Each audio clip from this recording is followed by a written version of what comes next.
Bonjour à toutes et à tous, je suis Mathieu et je vais encore vous parler de Godzilla.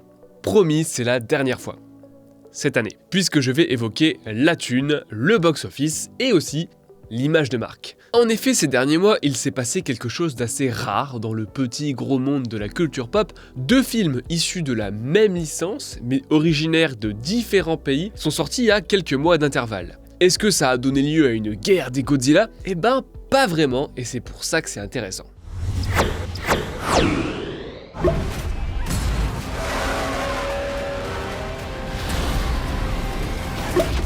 Avant toute chose, laissez-moi présenter les deux forces en présence. À ma gauche, j'ai Godzilla Minus One, dernier film japonais de la saga directement produit par le studio Toho. Il est sorti au Japon le 1er novembre 2023, aux États-Unis le 1er décembre 2023 et en France le 7 décembre 2023. Il assume de revenir aux thématiques du tout premier film de la saga et donc s'intéresse à l'histoire du Japon. Bien qu'il soit l'un des plus gros films de l'année dans son pays et qu'il ressemble à ça, il a coûté beaucoup moins qu'un blockbuster américain moyen. Beaucoup moins. Les premières estimations tablaient sur l'équivalent de 15 millions de dollars, mais le réalisateur Takashi Yamazaki a rectifié en expliquant qu'ils auraient plutôt bien aimé avoir cette somme. Par conséquent, il a coûté encore moins cher. À ma droite, j'ai Godzilla X Cross multiplié par comme vous voulez Kong, dernier film américain de la saga produit par Legendary qui utilise les droits de Godzilla depuis 2014. Il est sorti le 29 mars 2024 aux États-Unis et le 3 avril 2024 en France. Malgré des références évidentes à la première ère de la franchise japonaise, il est vendu et décrit comme une bonne grosse superproduction hollywoodienne. Il aurait d'ailleurs coûté 135 millions de dollars, ce qui est dans la moyenne très basse du blockbuster américain, et beaucoup moins que le précédent qui lui aurait coûté soit 160 millions de dollars selon Variety, soit 200 millions de dollars selon The Hollywood Reporter. Il est donc bon de noter que Godzilla Minus One a coûté à peu près 10 fois moins que son homologue américain. Voilà, les présentations sont faites, passons au dur, à la confrontation des chiffres. Vous en avez sans doute entendu parler, Godzilla Minus One a été un véritable carton, qui a largement dépassé les attentes. En effet, les aventures japonaises du roi des monstres ne se sont jamais exportées à ce point. Le dernier film en date, par exemple, Shin Godzilla, avait reçu d'excellentes critiques et avait cartonné au Japon, si bien qu'il est devenu l'un des plus gros succès de l'année là-bas. Mais aux États-Unis, il a rapporté moins de 2 millions de dollars. Et pour cause, il a eu une distribution un peu bizarre, qui oscillait dès la première semaine entre 490 salles un jour et 34 salles l'autre jour. Godzilla version originale, ça restait un peu un truc de niche. T'imagines, il faut s'intéresser à une autre culture, lire des sous-titres, la flemme quoi. Du moins jusqu'à Minus One qui a fait voler en éclats cette enclave. Au Japon, il a tout pété, il a fait 640 000 entrées sur 3 jours, battant Shin Godzilla, et en 24 heures, il a amassé l'équivalent de 3 millions de dollars, soit plus que n'importe quel film de la franchise, version américaine comprise. Et le bulldozer ne s'est pas arrêté en si bon chemin. Le 4 mars 2024, le compte Twitter de la Toho annonçait fièrement avoir dépassé la barre des 6 milliards de yens, soit l'équivalent de plus de 41 millions de dollars US, ce qui en fait tout simplement le plus gros film en prise de vue réelle de 2023. C'est un peu moins que les plus de 70 millions de Chine, mais ça reste monstrueux. Et surtout, c'est côté américain et même côté mondial qu'il y a eu une vraie rupture. Difficile de savoir si le distributeur US a vu le truc venir ou si la Toho a encouragé un tel export, mais le fait est que Minus One a eu droit chez l'oncle Sam à une vraie sortie dans plus de 2300 salles.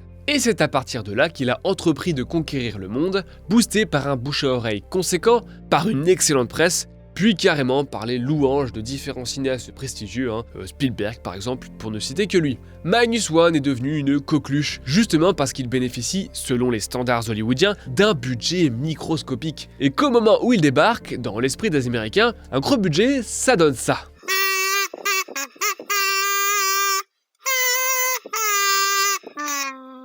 Résultat, le premier jour, il se place 3e du box-office, derrière Hunger Games et le concert de Beyoncé. Mais surtout, il n'a jamais dépassé les 50% de pertes entre les semaines, et il est même resté solide sur une très longue période. La semaine du 29 décembre, il a perdu 780 salles, mais seulement 13,8% de fréquentation. Son dernier week-end d'exploitation, le 9e, fut un véritable bouquet final. Il a retrouvé plus de 2000 salles et il a amassé 2,7 millions de dollars, soit plus que toute l'exploitation de Shin Godzilla. Il faut dire que le phénomène médiatique qui l'a accompagné n'a cessé de gonfler jusqu'à bien sûr la consécration des Oscars en mars dernier. En tout, le long métrage a rapporté 56,4 millions de dollars chez l'oncle Sam, ce qui est non seulement supérieur au score nippon, mais aussi le plus gros carton américain de l'histoire pour un film japonais, animation comprise. Il est à 2 doigts du top 50 américain de 2023, devant The Creator ou Gran Turismo, et il a indéniablement créé un précédent. Même en France, il a eu droit à 2 jours de sortie événementielle, puis probablement grâce à son succès, à une sortie plus conventionnelle qui lui a rapporté plus de 175 000 entrées quand même. Je comparerais bien avec Shin Godzilla, mais il est sorti cette année, et directement en vidéo. Donc c'est dire vraiment à quel point tout le monde s'en foutait avant.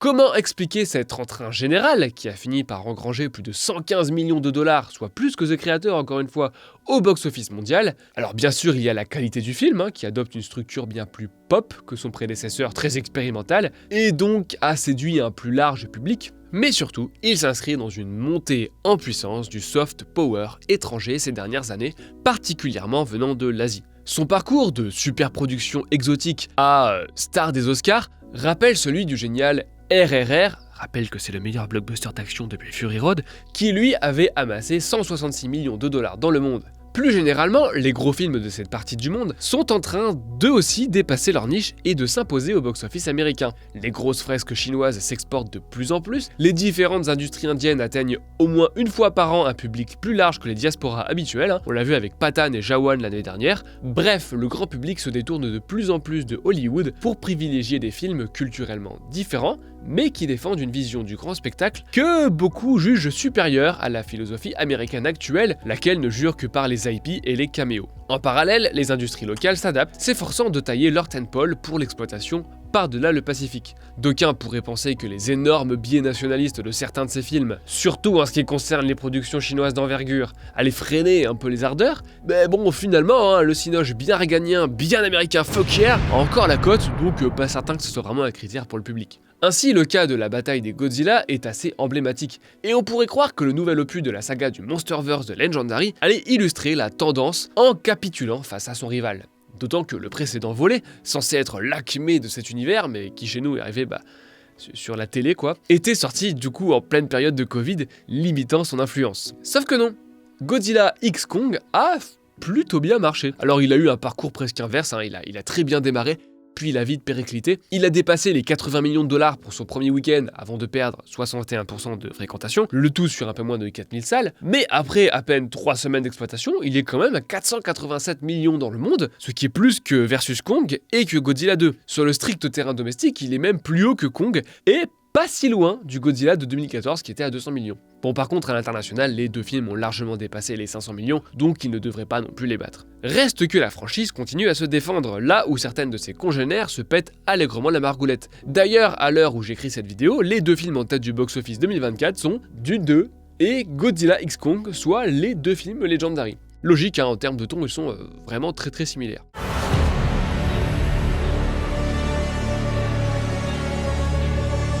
De fait, on peut surtout en déduire que le public occidental aime bien Godzilla. Et c'est pas moi qui vais les blâmer, Dans ta face, Kevin Feige. Je pense qu'on peut même aller encore un peu plus loin, et attention, ce que je vais dire n'est qu'opinion personnelle, le public se détourne moins des films américains que de ce qui les a caractérisés ces dernières années, qu'il s'agisse d'un gros divertissement bas du front ou d'un film plus noble dans le cas de Minus One, le kaiju indique un spectacle immédiat. D'ailleurs, ce qui a surtout plu aux Américains dans Minus One, c'est les grosses séquences à effets spéciaux. Difficile de pas faire un parallèle avec le déclin évident des gros univers étendus qui ont privilégié l'aspect feuilletonnant de leurs intrigues sur l'action à proprement parler. Bien qu'il s'agisse théoriquement d'un univers étendu, Godzilla X Kong n'exige pas de ses spectateurs le visionnage de 15 films, 6 séries, 3 spin-offs et 4 jouets. La vraie confrontation symbolique, elle se joue entre Godzilla X Kong et SOS Phantom, l'Empire de Glace. Deux films qui font suite à un volet sorti en 2021 et qui s'affrontent avec à peine une semaine de décalage. Une seule différence néanmoins, la promo. L'un a été vendu comme une vraie suite directe blindée de nostalgie, l'autre comme une grosse orgie de monstres sans queue ni tête, et Ghostbusters a amassé 176 millions de dollars sur un budget de 100 millions. Ou you gonna call, pas ton banquier. Est-ce que Godzilla a piétiné la mode des univers étendus? Écoutez, laissez-moi rêver le temps d'une vidéo avant que Deadpool 3 ne vienne exploser la barre du milliard à grand renfort de blagues sur le multivers. Je voudrais un bonhomme de neige. Moi aussi. Pour plus de petits débriefs box-office, mais aussi toutes sortes de vidéos sur le cinéma hollywoodien, n'hésitez pas à vous abonner et à mettre la petite cloche. Et pour nous soutenir, vous pouvez vous abonner sur le site, ce qui vous donnera accès à des articles exclusifs et même à un salon secret sur Discord. On se retrouve bientôt pour 2 vidéos sur des gens furieux et des déserts orange fluo. Salut! Stop!